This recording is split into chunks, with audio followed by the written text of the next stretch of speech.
Good morning, Artisan Church. Lovely to see all of your faces here today. It kind of feels like fall out, in my opinion. I'm going to read our call to worship. It's from Psalm 116, 1 to 2, and verses 12 to 19. And you know what? If you are able, will you stand with me as we read this and get ready to worship together? I love the Lord because he hears my voice and my prayer for mercy. Because he bends down to listen, I will pray as long as I have breath. What can I offer the Lord for all he's done for me? I will lift the cup of salvation and praise the Lord's name for saving me. I will keep my promises to the Lord in the presence of all his people. The Lord cares deeply when his loved ones die. O Lord, I am your servant. Yes, I am your servant, born into your household. You have freed me from my chains. I will offer you a sacrifice of thanksgiving and call on the name of the Lord. I will fulfill my vows to the Lord in the presence of all his people, in the house of the Lord, in the heart of Jerusalem. Praise the Lord. So let's praise the Lord together this morning.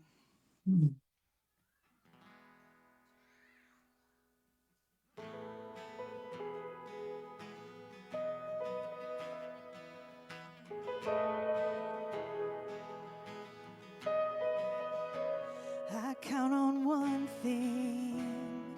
The same God who never fails will not fail me now. You won't fail me now in the waiting. The same God who's never late is working all things out, working all things out.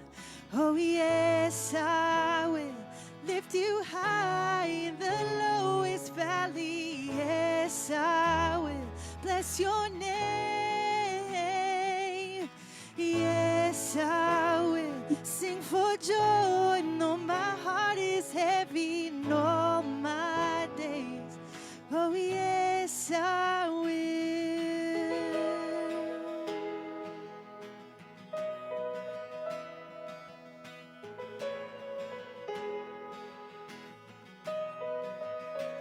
I count on one thing.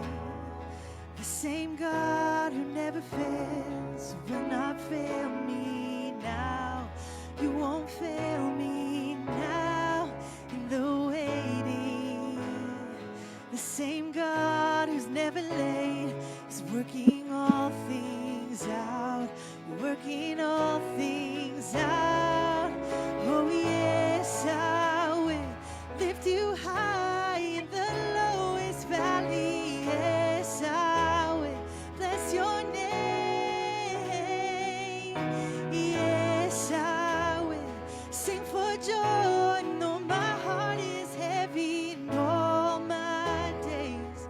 Oh, yes, I will. Yeah, okay. For all my days. It's loud.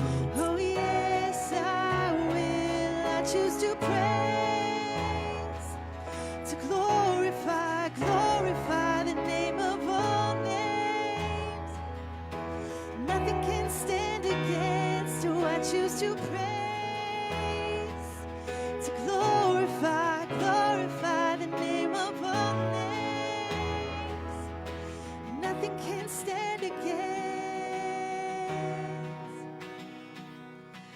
Yes, I will lift you high in the lowest valley. Yes, I will bless your name. Yes, I will sing for joy. No, my heart is heavy in all my days. Oh, yes, I will for all my days. Oh, yes, I will for all my days. Oh, yes, I will.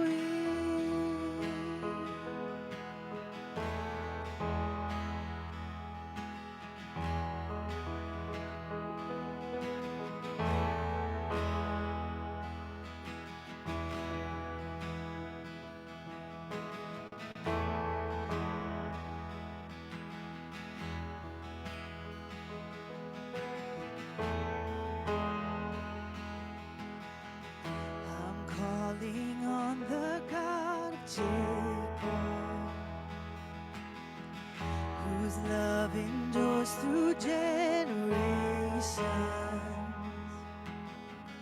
I know that you will keep your covenant. I'm calling on the God of Moses, the one who opened up the ocean. I need you now to do the same thing for me.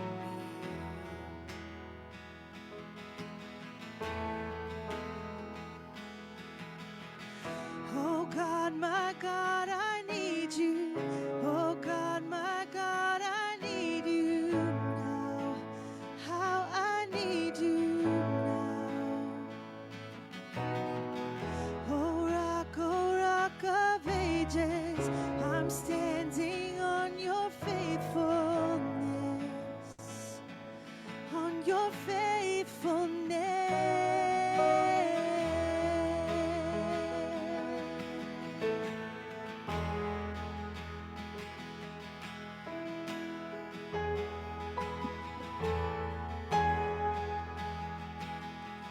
I'm calling on the God of Mary, whose favor rests upon the lowly. I know with you all things are possible. I'm calling on the God of David, who made a shepherd boy courageous. I may not face Goliath, but I've got my own giant. So God, my God, I need you. Oh God, my God, I need you now. How I need you now. Oh rock of ages, I'm standing on your faithfulness, on your faithfulness.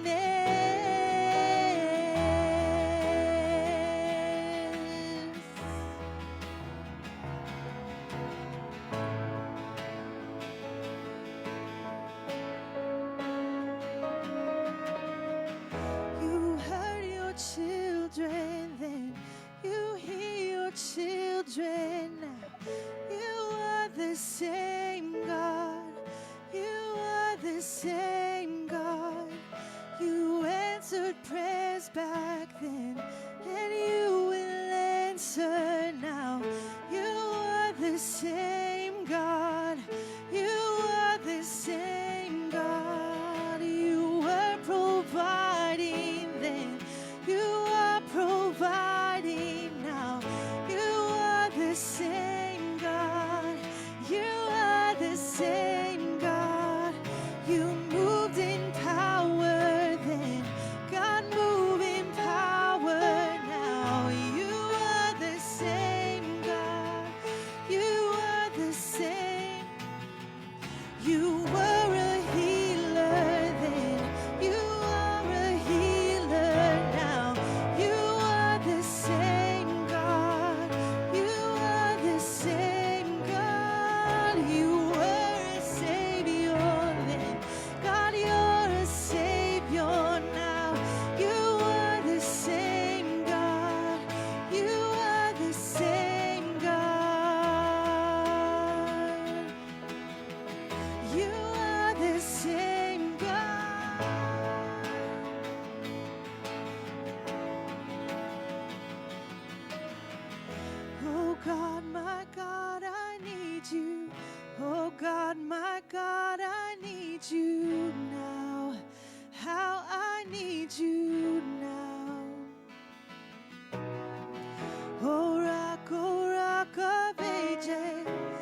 Good morning. My name is Chris, she, her pronouns.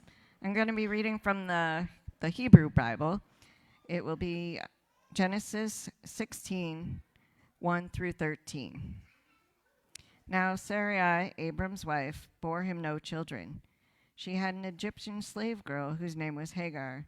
And Sarai said to Abram, "You see that the Lord has prevented me from bearing children. Go in to my slave girl. It may be that I shall obtain children by her." And Abram listened to the voice of Sarai. So after Abram had lived 10 years in the land of Canaan, Sarai, Abram's wife, took Hagar the Egyptian, her slave girl, and gave her to her husband Abram as a wife.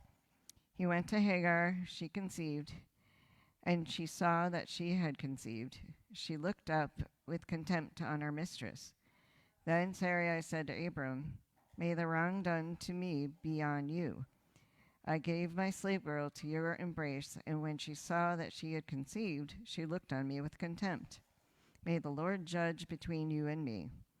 But Abram said to Sarai, "Your slave girl is now in your power. Do to her as you please." Then Sarai dealt harshly with her, and she ran away from her. The angel of the Lord found her by a spring of water in the wilderness, the spring on the way to Shur. And he said, "Hagar, slave girl of Sarai, where have you come from, and where are you going?" She said, "I'm running away from my mistress, Sarai." The angel of the Lord said to her, "Return to your mistress and submit to her." The angel of the Lord also said to her, "I will so greatly multiply your offspring that they cannot be counted for the multitude." And the angel of the Lord said to her, "Now you have conceived and shall bear a son. You shall call him Ishmael, for the Lord has given heed to your affliction. He shall be a wild ass of man, with his hand against everyone, and everyone's hand against him.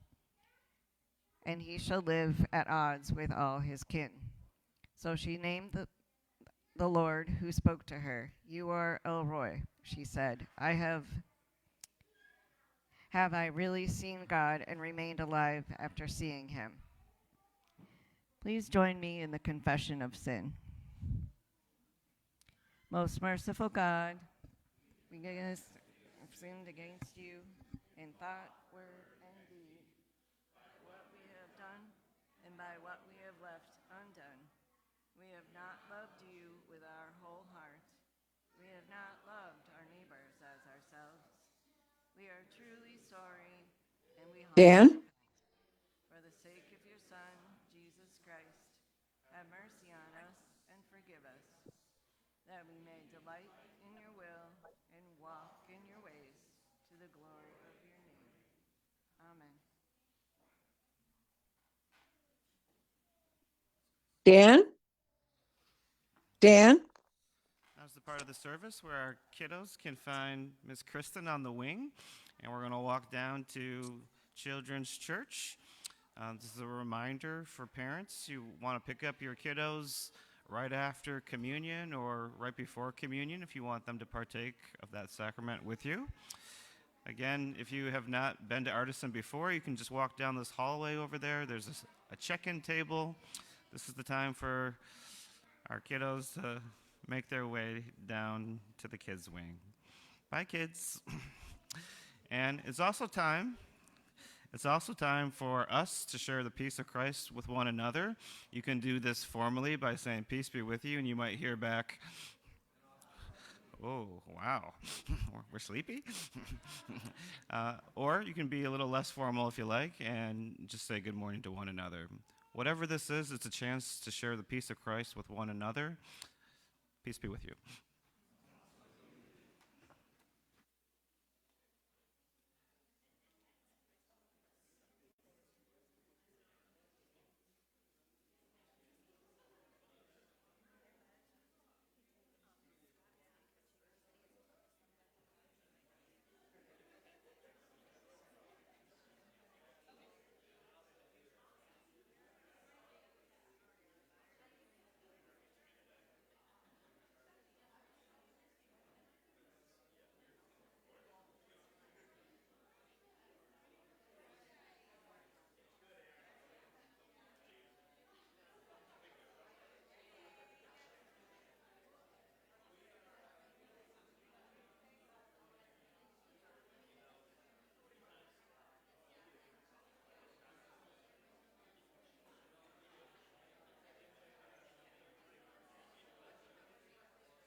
other God can do the things you do. Through every single valley, mountain, drought, or fountain, you'll pull me through. I've never known another like you. No other God can do the things you do. Through every single valley, mountain, drought, or fountain, you'll pull me through. You sit me down and wash my feet. You're the God who loves to comfort me. The hands that hold the stars in place, they pull me into warm embrace. I've never known another like you. No other God can do the things you do. Through every single valley, mountain, drought, or fountain, you pull me through. I've never known another like you. No other God can do the things you do. Through every single valley, mountain, drought, or fountain, you pull me through.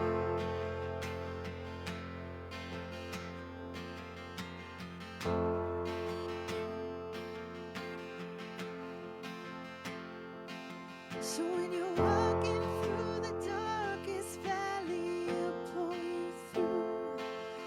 When I'm stranded by the lonely wayside, you pull me through. When my hope is faint and my heart's in pain, you pull me through. Whatever state that I am in, you pull me through. When I'm walking through the darkest valley, you pull you through. When you're stranded by the lonely wayside, you pull you through. When your hope is faint and your heart's in pain, you pull you through. Our God is able, he'll pull you through. Our God is able, he'll pull you through. Our God is able, he'll pull you through.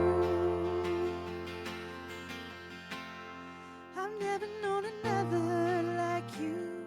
No other God can do the things you do. Through every single valley, mountain, drought, or fountain, he'll pull you through. No other God can do the things you do. Through every single valley, mountain, drought, or fountain, he'll pull you through.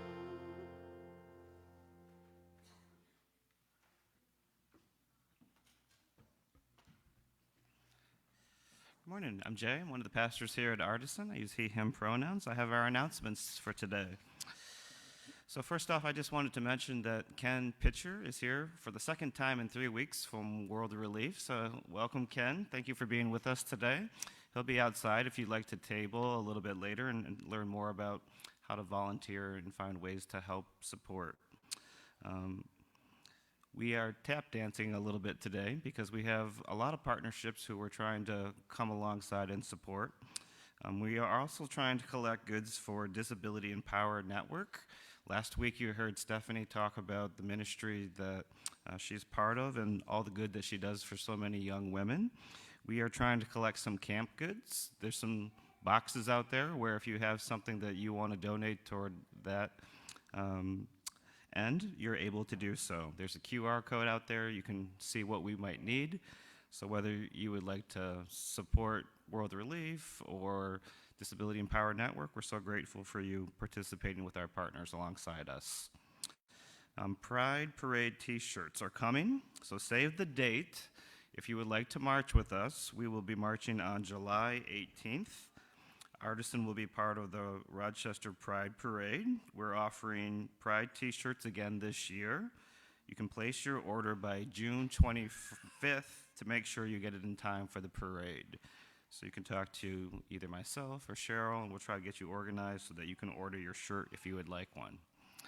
As Ken's here today, I just want to make mention again that in another 2 weeks, Ken, you work here because you're going to be back again in 2 weeks. And you'll be here for an advocacy evening at Artisan Church, where we're inviting you to come back in the evening on June 28th. Oh, I'm so sorry. June 28th. And join us for a night where we talk about and lean into our core value of justice to support refugees and immigrants. Alongside our partner, World Relief, we will offer stations to pray, call, write, and learn how to care for our neighbor. And it'll also be the capstone conversation on our Artisan Read, My Side of the River. So please join us for that.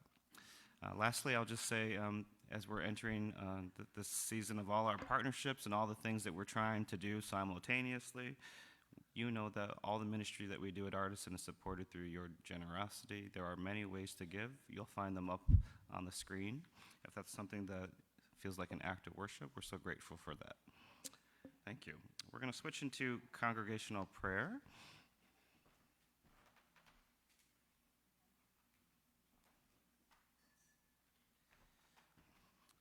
This is a space for you to make known the prayer requests that you may have, whether it's a prayer of need or a prayer of thanks.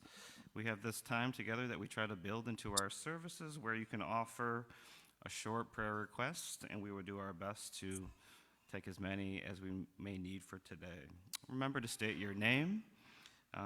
Remember that you also have an option to just email if you would like it more privately prayed for. You can always email prayer@artisanchurch.com. If you can raise your hand and state whether it's a prayer of thanks or need, we can begin. Hi, I'm Max, he, him. This is a prayer for Marjorie, my wife, who had two medical dental issues come up this week that are causing her some stress. Okay. Both can be dealt with. They're not life-threatening, but she will need some love and support. Okay. For Marjorie, all our love and support for you. Please know that we're with you. We're thinking of you. We're here for you. We pray to the Lord. My name's Renee, she, her. Sorry to blow you up like this. Tomorrow, Tony and I are celebrating our 19th anniversary. Woohoo! I feel like I'm way too young to be this old, but I'm very, very, very grateful to be handling life with Tony as my partner.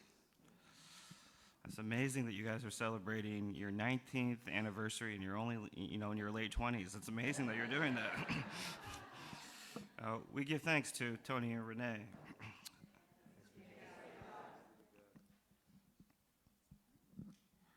I'm Basil May. I pray that my cousin Dean would not have to go back to the hospital anymore, or the doctors. So sweet. For cousins and our loved ones who are in need of medical attention, we pray that you'll be there with them, Lord. We pray to the Lord.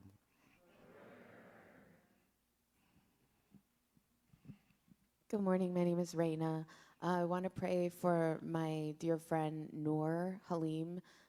She was cancer-free for quite some time, but now the cancer has returned, and so she is just going to have to go through a lot of procedures again. So just holding her in prayer. Yeah. For Noor Halim and for all the things that are part of the next couple steps, the next few weeks, we just ask for her to be held in prayer and for you to give patience where we need it most, Lord. We pray to you. We pray to the Lord.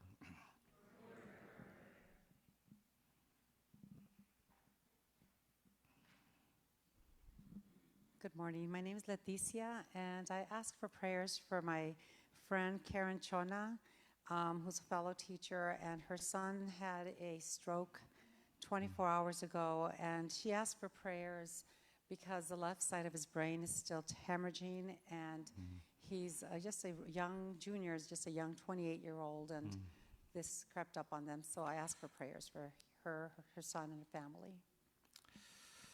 So we pray for this coworker, for the son, for this situation, Lord, that they're in crisis. Come around them and give them hope and peace. We pray to the Lord.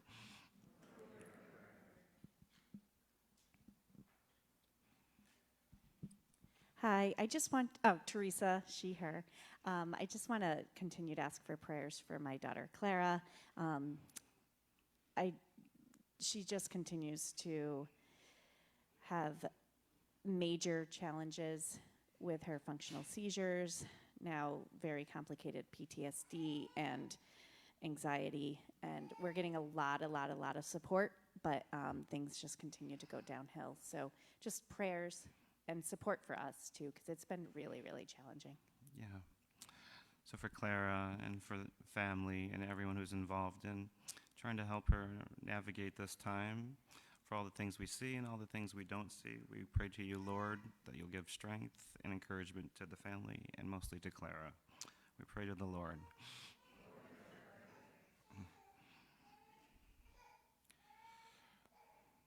Okay.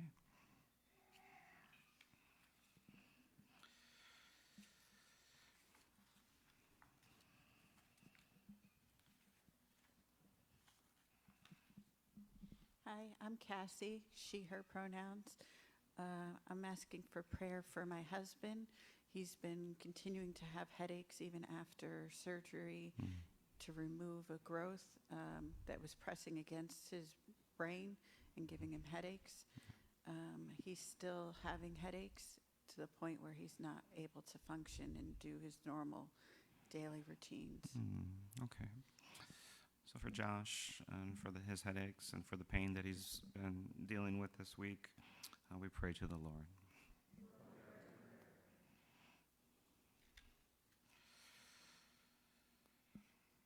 All right.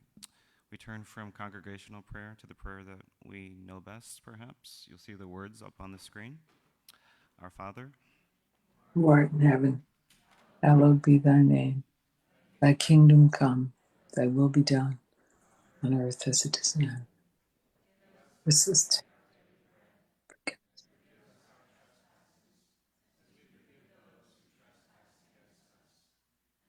Please.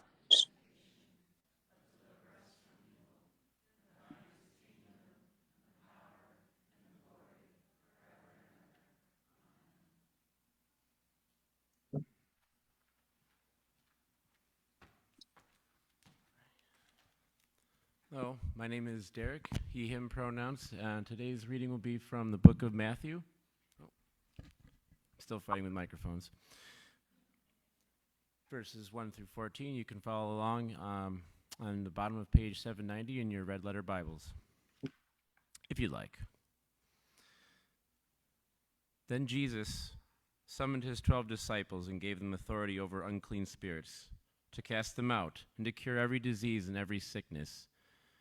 These are the names of the 12 apostles. First, Simon, also known as Peter, and his brother Andrew, James, son of Zebedee, and his brother John, Philip and Bartholomew, Thomas and Matthew the tax collector, James, son of Alphaeus, and Thaddeus, Simon the Cananean, and Judas Iscariot, the one who betrayed him.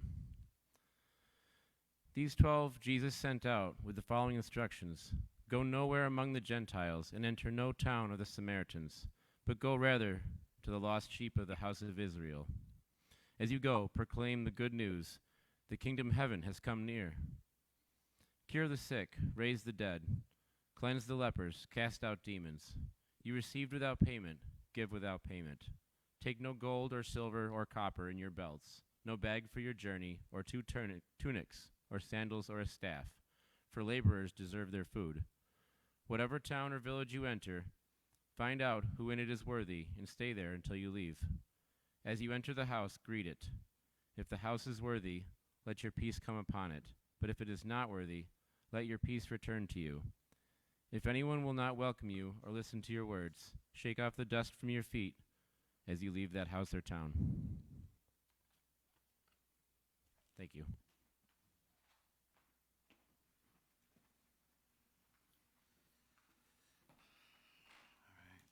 So it's my privilege to get to introduce to you our guest speaker for today. Dr. Marlena Graves is the Assistant Professor of Spiritual Formation at Northeastern Seminary.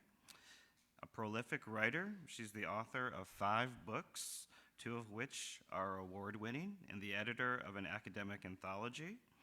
Over the last 10 years, Dr. Graves' expertise on white evangelicals, politics, and nationalism have led to interviews with New York Magazine and Reuters. She is a long sought-after speaker and frequent podcast guest, sharing in churches, university chapels, retreats, and nonprofits nationwide. Beyond her academic and literary work, Dr. Graves has held pastoral positions in several churches, including a church plant in Springfield, Ohio, where she worked extensively with nonprofits in solidarity with the poor, migrant farm workers, and immigrants from Central and South America. She holds a PhD in American culture from Bowling Green University, specializing in social history with a concentration on race, gender, immigration, and American evangelicals. She is the center pin of this series, the first person I thought of when we created this. We're so happy to have her. Would you please welcome Dr. Graves? Oh.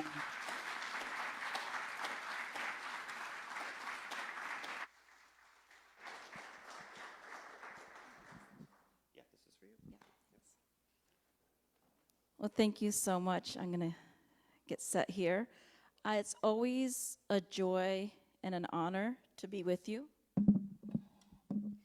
Really, it is my joy. So thank you for having me and inviting me. And today, as I get started, we are going to think about Hagar, who felt alone so long ago.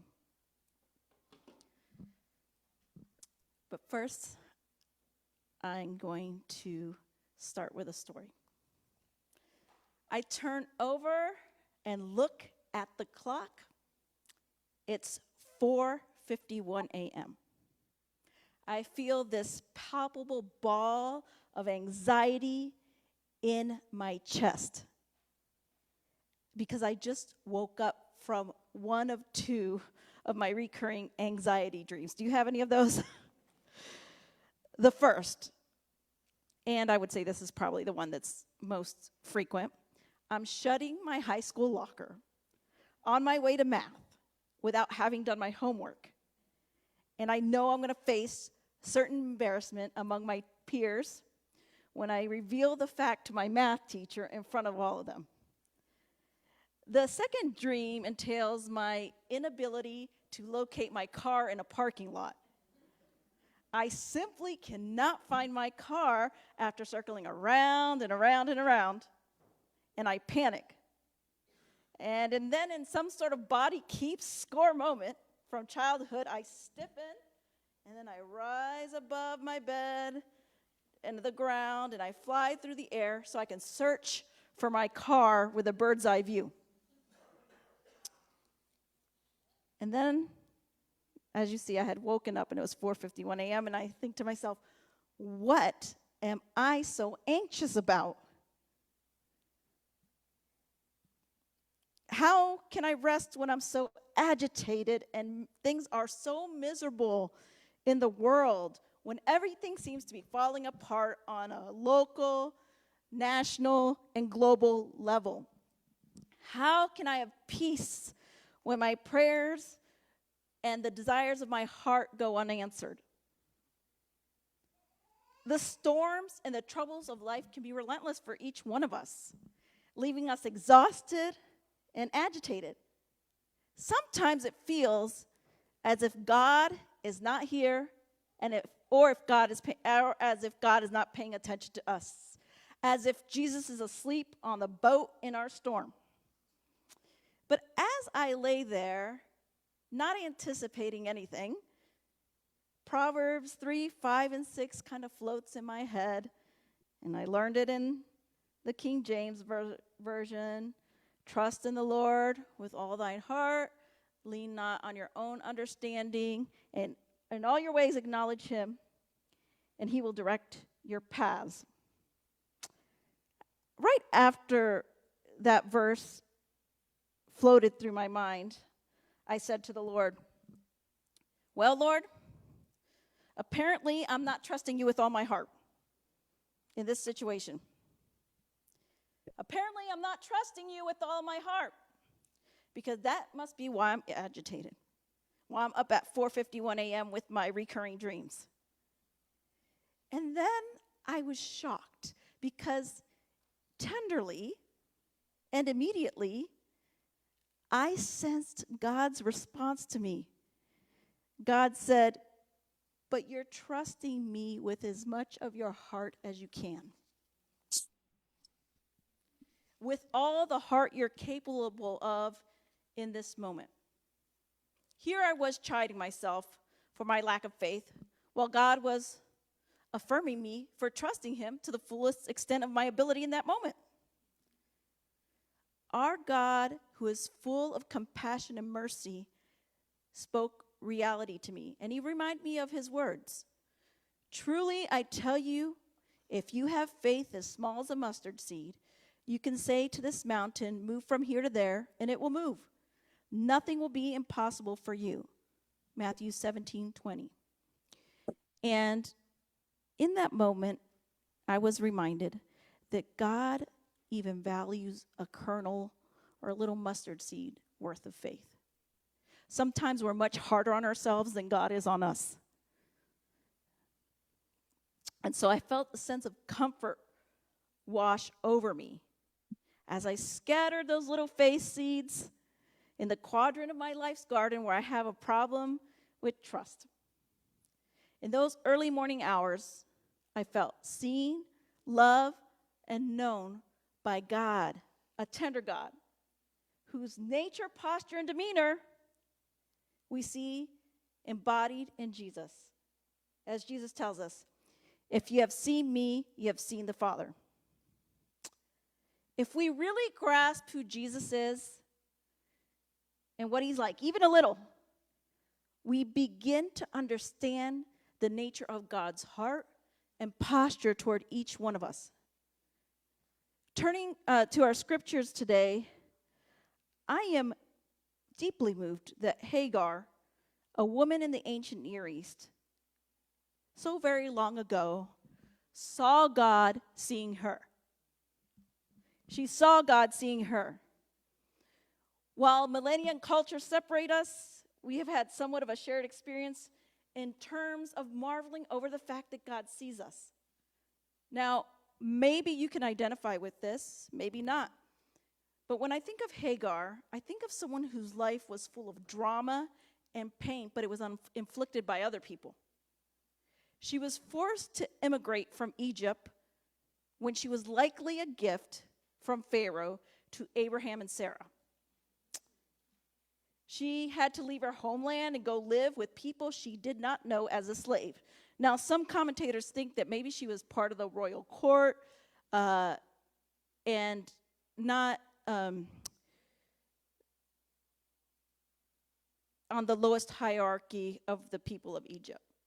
That she had some kind of royal lineage, but she was a slave. And it's interesting to me that Sarah mistreated her because if you know the story in Genesis chapter 12, there was a time when Sarah and Abraham fled to Egypt because there was a famine in Canaan, and Abraham was so worried that the Egyptians would kill him because Sarah's was beautiful. So he said, "Pretend you're my sister. Sarah, pretend you're my sister."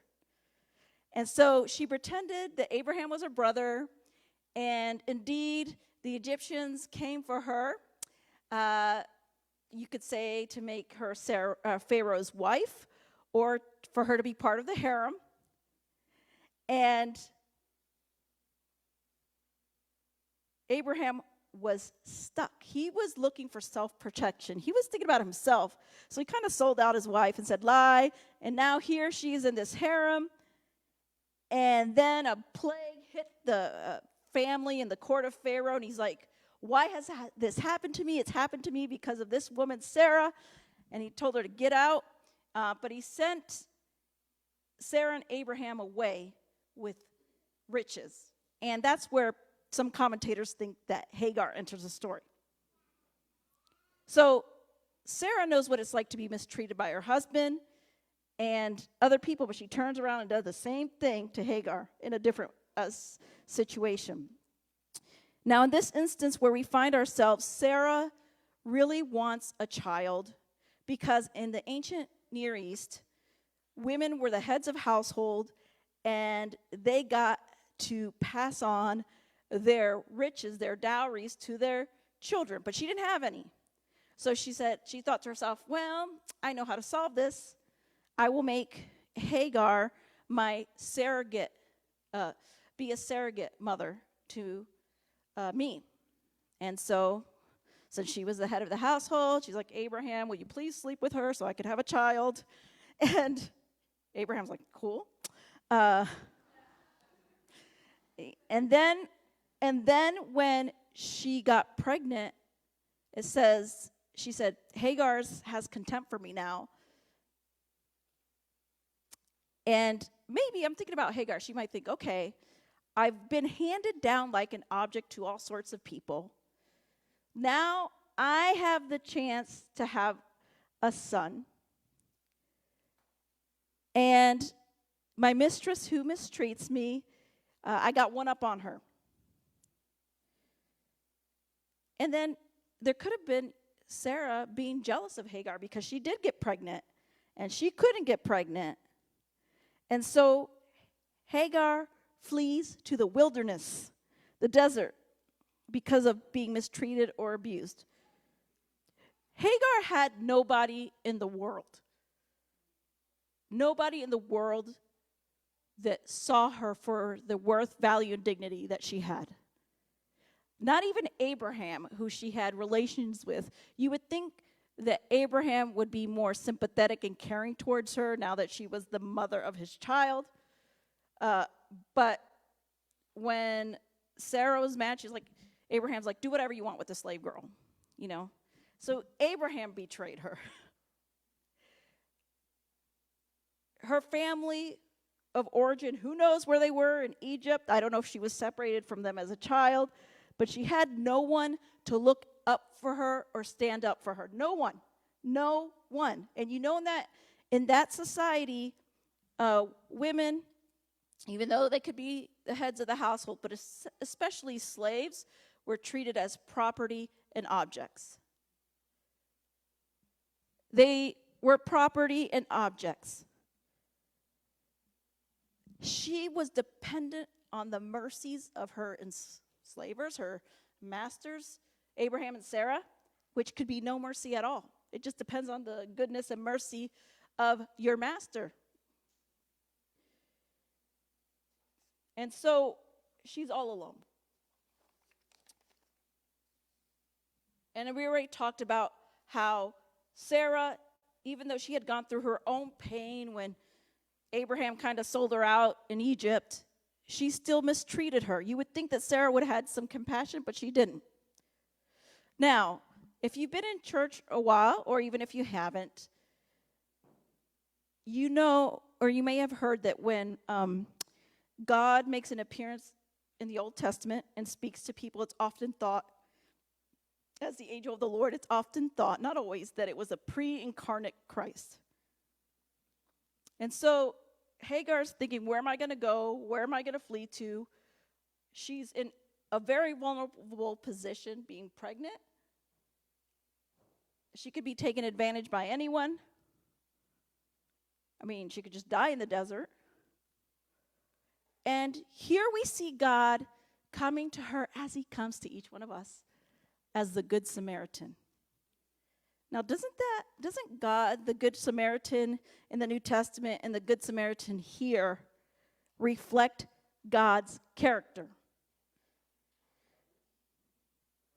Here we see God being merciful and loving and saying, even though you are enslaved, I'm going to go to the mat for you. You're going to have a child, Ishmael, which means God sees. And he's going to be part of, basically, he's going to be part of the peoples that are among Abraham's descendants. Now, later on, we're not in this chapter. Sarah has another fight with Hagar. This is in chapter 23, and she sends her back out into the wilderness with Ishmael.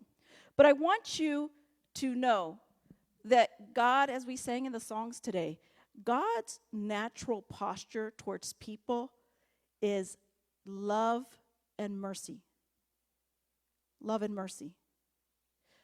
God did not appear to Sarai and Abram first and say, hey, what are you guys doing here? Who did he go to first? The oppressed one. Hagar. God always moves to the hurt first. Remember the words in Isaiah 42:3. A bruised reed I will not break. And you may have heard me say this before. I translate it as God doesn't kick you when you're down. Okay? A bruised reed I will not break. I will not kick you when you're down.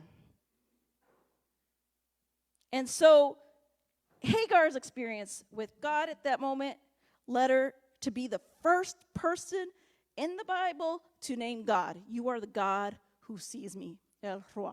R-O-I. First person, a woman, an enslaved girl, it was Hagar to name God in the Bible. The God who sees me. And then she said, I've seen you and I lived, because in Egypt, if she had encountered the Egyptian gods, if they had come to her in their theology there, she would have died. Abraham didn't see me. Sarai didn't see me. My family can't see me because I'm an immigrant in a strange land. But God, you see me. To be seen by God is to be known and loved by God. So I have a question. Do you believe in your heart of hearts that God sees you?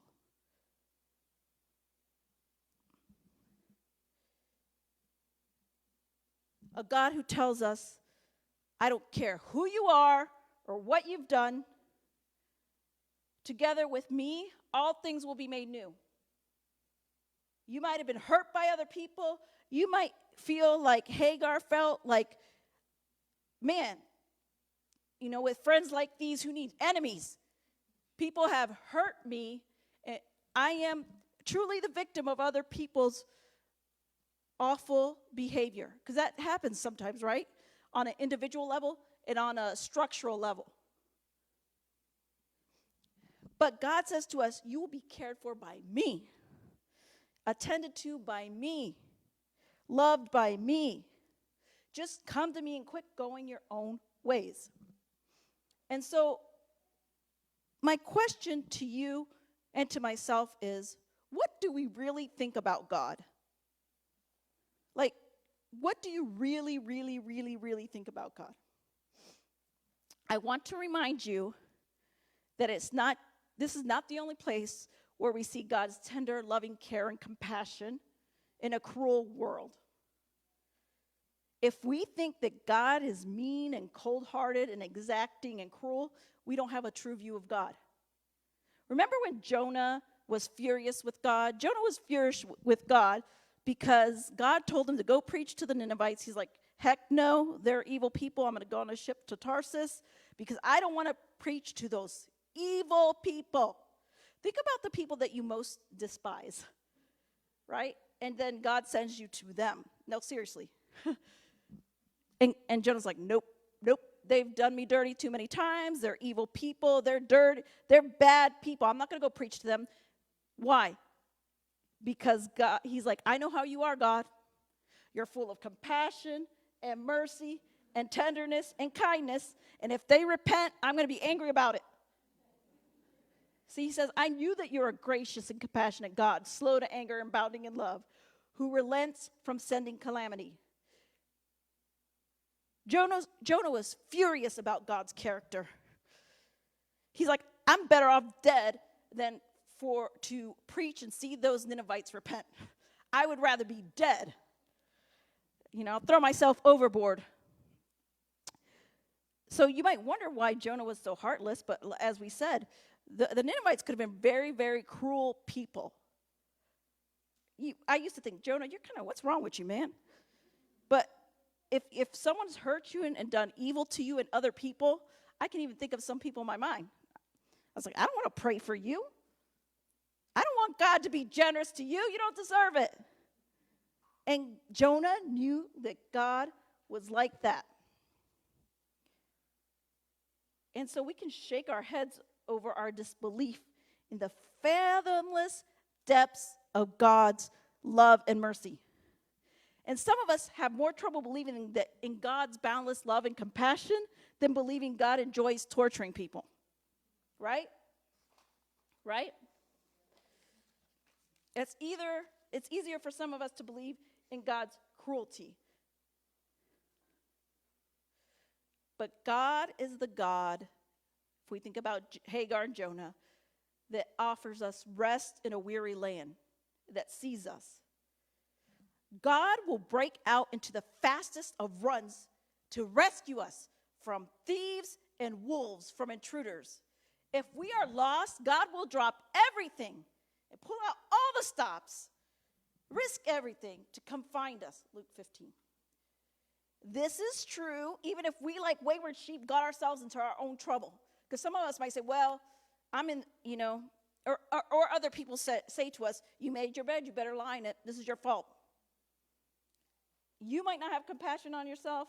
Others might not have compassion on you, but God sees you and has compassion on you. And this is what Jesus said. If you've seen me, you've seen the Father. He promised never to leave and forsake us. Paul tells us in Romans 8:31, if God is for us, who can be against us? He's basically communicating that to Hagar. Jesus is a laughy-eyed God with a twinkle in his eyes when we enter the room. God is both happy and relieved to see us. He doesn't give us the cold shoulder when we enter his presence, nor does he continue his conversation talking. You know how sometimes you get in a room, people don't even acknowledge that you came in? God's not like that. He doesn't seek to shame, destroy, or embarrass us. Thank you. He desires love and to nurture us back to life, right? To restore us. Now, I'm going to address this briefly because I know my time's short. Some of you might protest, and rightly, Dr. Graves, that's not true now. Hold on. That's nice of you to say, but it's not true. God ordered the genocide of the Canaanites. Or God allowed horrific evil and abuse to continue in the world, the Holocaust. And you can name all these things. How can he be a good God? And for many, the incidences in the Old Testament do not convey a meek and humble and loving God. But I'm telling you, God is a God in whose presence we can let down our guard and in whom we can trust. And so I side with Dallas Willard, who I asked once during a Q&A. He was a philosophy professor at USC. How about the problem of evil? How about the seemingly awful things God did? So what do you have to say about that, Dallas? And he redirected me and everyone else by saying this. He said, if there is, and to Jesus, he said, he directed us back to Jesus, and he said, if there's anything in Scripture or life that appears to contradict who Jesus' testimony about himself and God the Father is, if you've seen me, you've seen the Father, then there's a gap in our knowledge. There's something, maybe cultures and millennia separating us, but he redirected me, and I redirect you back to Jesus. There's things that we're not going to understand, but when God says his name, I'm the God full of compassion, love, and righteousness, and justice, and in these things I delight. Jeremiah 9:23-24. I'm convinced when I read Scripture and about the church's consensus throughout history that we have the best idea of knowing what God is like when we consider Jesus. We can rest because God is meek and humble. He is not cruel. He is not a tyrant. He's hospitable, and approachable. Think about you going into a space, if this has ever happened to you, where you just feel, it could be your abuela in Spanish, or grandma, or somebody's house, where you just feel at ease, known, and loved for who you are. You don't have to be anyone else, just be yourself. That's how we can be with God. That's how God is with us. That's how God is with us. And so I'm going to read you I'm going to say a few last things about God and then read you something from J.R.R. Tolkien from The Lord of the Rings. We can rest in God because he's meek and humble, like I said. Beautiful, welcoming. It means that God operates in such a way that his power is always under control. It's like a mother shushing her baby in her arms when we're inconsolable, waiting for us to go limp in her arms. That's what God's like, shushing us. It's going to be okay. It's going to be okay. There, my dear. It's going to be okay. And sometimes God does it through the love of other people or when you're out in nature. In The Lord of the Rings, if you've seen it, Gandalf talks about, or they talk about all sad things becoming untrue. And that's what's going to happen in God. And Tolkien reminds us in The Return of the King, between a conversation between Gandalf and Samwise, I think this reminds me of God. After they had been on Mount Mordor and the ring was gone, and they were injured, Samwise was injured, and he wakes up and he opens his eyes and he's like, Gandalf, I thought you were dead, but then I thought I was dead myself. Is everything sad going to come untrue? What's happened to the world? And Gandalf replies, a great shadow has departed. And then he laughed, and the sound was like music or like water in a parched land. And as he listened, the thought came to Sam that he had not heard laughter, but the pure sound of merriment for days upon days without count. That's how it is in the life of God. The sound of merriment with days upon days without count. Now, you might not sense this in the world right now because of evil, but I want you to know what God is like. And you can step or run into his arms anytime and know that you are seen. God is always other-centered and seeks our flourishing. God sees who we are, the good, the bad, and the ugly, and still deeply longs to be in our presence. God is giddy at the thought of being with us. God desires communion with us. He offers his joy to us. And so, can you see the God who sees you like Hagar? Again, maybe through others loving you well or when you are out in nature. If you know God loves you and you can't see that in this moment, ask God to reveal himself to you, and specifically to you in a particular way, and watch for it. Remember, to be seen by God is to be known by God and to be loved by God. Thank you.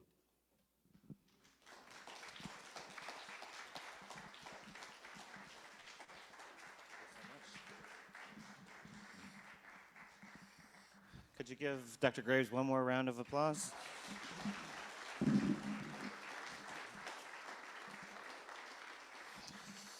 Thank you so much.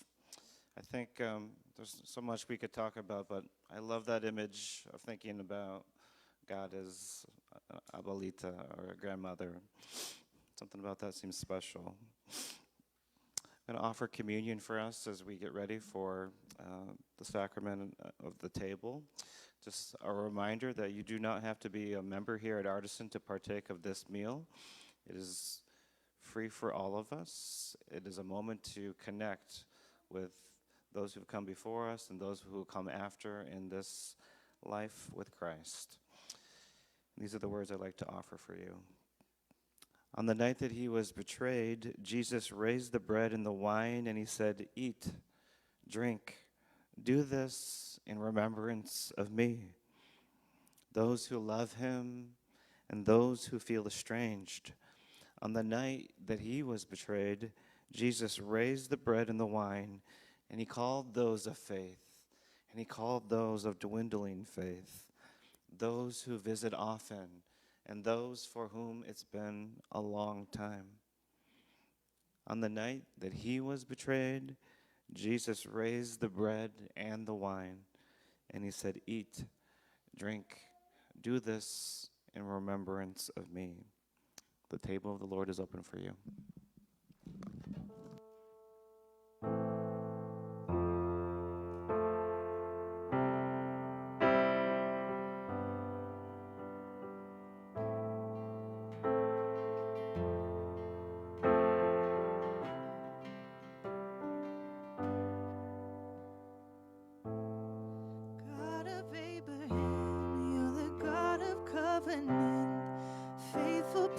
promises. Time and time again, you have proven you do just what you said. Though the storms may come and the winds may blow, I'll remain steadfast and let my heart learn when you speak a word, it will come to pass. Great is your faithfulness to me. Great is your faithfulness to me. From the rising sun to the setting same, I will praise your name. Great is your faithfulness to me. Oh.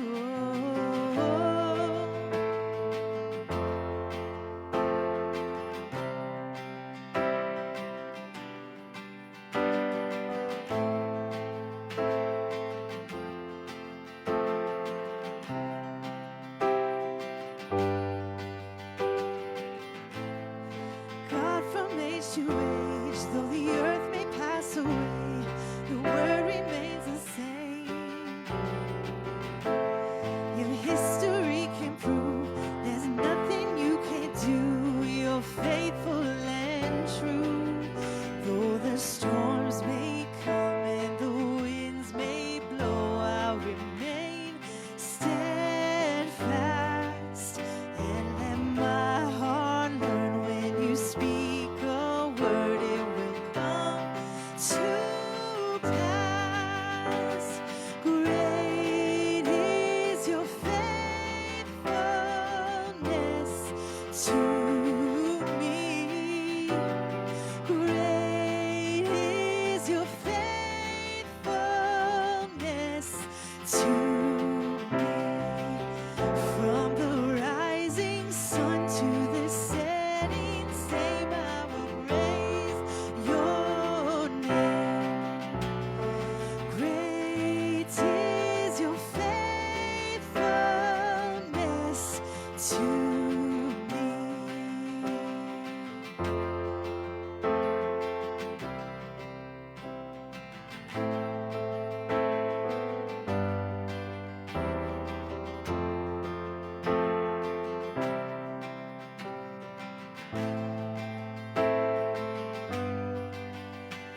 I put my faith in Jesus, my anchor to the ground, my open firm foundation.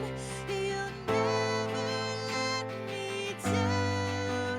Oh, I put my faith in Jesus, my anchor to the ground. My open firm foundation, you'll never let me down. You'll never let me down. Great is your faithfulness to me. Oh, great is your faithfulness to me. From the rising sun to the setting same, I will praise your name. From the rising sun to the setting same, I will praise your name. From the rising sun to the setting same, I will praise your name. Great is your faithfulness to me.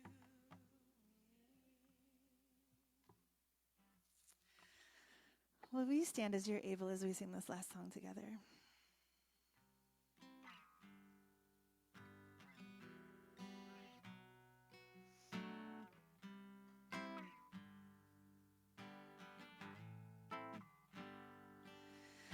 There's a world at war, caught in suffering, silent casualties. Oh God, grant us peace. In these sleepless nights, I can hardly breathe.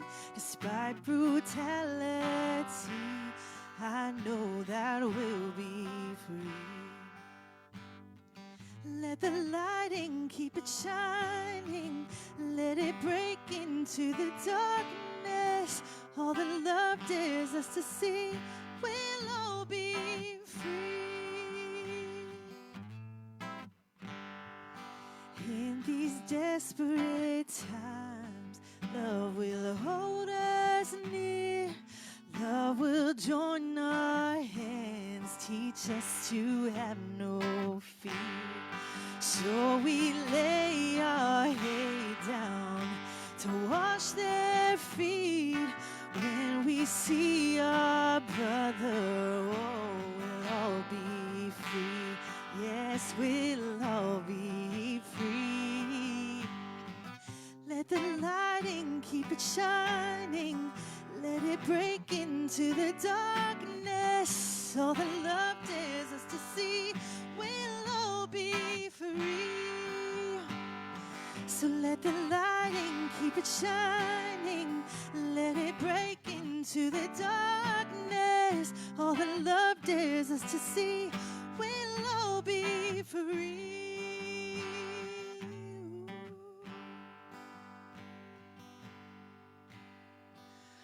We'll be free, free, we'll all be free. We'll be free, free, we'll all be free. We'll be free, yes, we'll all be free. We'll be free, we'll all be free. We'll be free, free, we'll all be free. We'll be free, yeah, we'll all be free. Let the lighting keep it shining. Let it break into the darkness. All the love dares us to see, we'll all be free. So let the lighting keep it shining. Let it break into the darkness. All the love dares us to see, we'll all be free.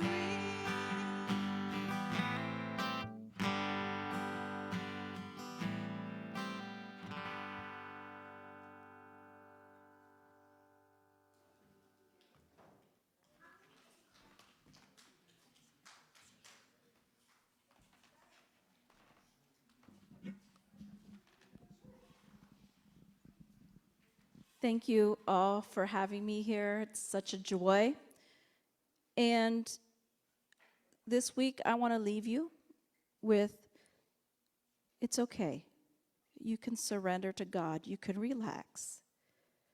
Whatever little amount of faith that you have, God is glad in it. Remember that to be known or to be seen by God is to be known by God and to be loved by God. And you know the final benediction that pastors often give, may God's face shine upon you and give you peace. Think about God looking at you with twinkly eyes and joy. May God's face shine upon you and give you each peace. Amen.